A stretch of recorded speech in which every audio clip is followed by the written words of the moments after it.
ভূমির তুলনায় 10 ভাগেরও কম পরিকল্পনা নিয়ে অর্থনীতিতে বড় প্রবৃদ্ধি আনতে পারে ব্লু ইকোনমি, তবে সঠিক পরিকল্পনার অভাবে তা কাজে লাগানো যাচ্ছে না, এমন মন্তব্য করেছেন বিনিয়োগ উন্নয়ন কর্তৃপক্ষের নির্বাহী চেয়ারম্যান।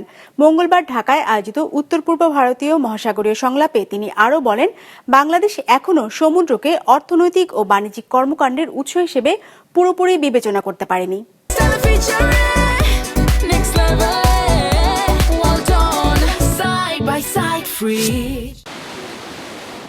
সমুদ্র এবং উপকূলীয় অঞ্চলে সম্পদ ব্যবহার করে অর্থনৈতিক প্রবৃদ্ধি, সামাজিক উন্নয়ন এবং পরিবেশগত স্থায়িত্বের জন্য ব্লু ইকোনমির গুরুত্ব বাড়ছে বিশ্বজুড়ে। যদিও এখনও সেভাবে এগোতে পারেনি বাংলাদেশ। অর্থনীতিতে ব্লু ইকোনমির অবদান জিডিপির মাত্র 3% বা $6 বিলিয়ন।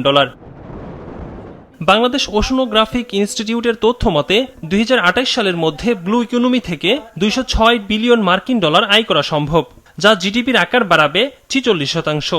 উত্তর পূর্ব ভারত মহাসাগরীয় আঞ্চলিক সংলাপে বিডার চেয়ারম্যান জানান, মৎস্য আহরণ, পর্যটন, নবায়নযোগ্য জ্বালানি, খনিজ সম্পদ আহরণ এবং সমুদ্র পরিবহন সহ বিভিন্ন খাতে অর্থনৈতিক কার্যক্রমের সুযোগ রয়েছে।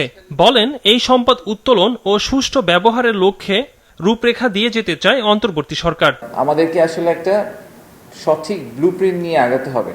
অন্তর্বর্তীকালীন সরকারের যে দায়িত্ব ছিল, সেই দায়িত্বের মধ্যে আমি মনে করি একটা বড় দায়িত্ব হচ্ছে যে আগামীতে যে সরকারটা আসবে তাদেরকে অ্যাটলিস্ট একটা গুড স্টার্টিং পয়েন্ট তৈরি করে দিয়ে যাওয়া, একটা প্ল্যাটফর্ম তৈরি করে দিয়ে যেটার উপর বেস করে তারা আমাদের অর্থনীতিকে এগিয়ে নিয়ে যাবে। সাম্প্রতিক সময়ে এই অঞ্চলের ক্রমবর্ধমান ভূ রাজনৈতিক এবং অর্থনৈতিক গুরুত্ব বিবেচনায় টেকসই সমুদ্র শাসনের পারস্পরিক সহযোগিতা প্রয়োজন, জানান বিডা চেয়ারম্যান। মহেশখালী মাতারবাড়ি গভীর সমুদ্র বন্দরের অর্থনৈতিক সম্ভাবনা প্রায় $30 বিলিয়ন। এই অর্থ বিনিয়োগ হলে কর্মসংস্থান হবে 1.5 লক্ষ মানুষের। Though Bangladesh is not a small island, but as a coastal state of Bay of Bengal, we have many small islands like Maheshkhali, Kutubdia, Hatia, Shondip, and many names that you all know.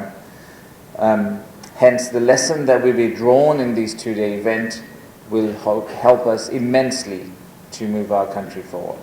সংলাপে Japan, মালদ্বীপ সহ উন্নয়নশীল রাষ্ট্র সিডসের প্রতিনিধিরা অংশ নেন। অনুষ্ঠানে জানানো হয়, ভারত মহাসাগরীয় অঞ্চলে 33টি জাতির অন্তত 2.9 বিলিয়ন মানুষ বাস করে। ইকরামুল ইসলাম খান, বিজনেস রিপোর্ট, মাছরাঙ্গা টেলিভিশন।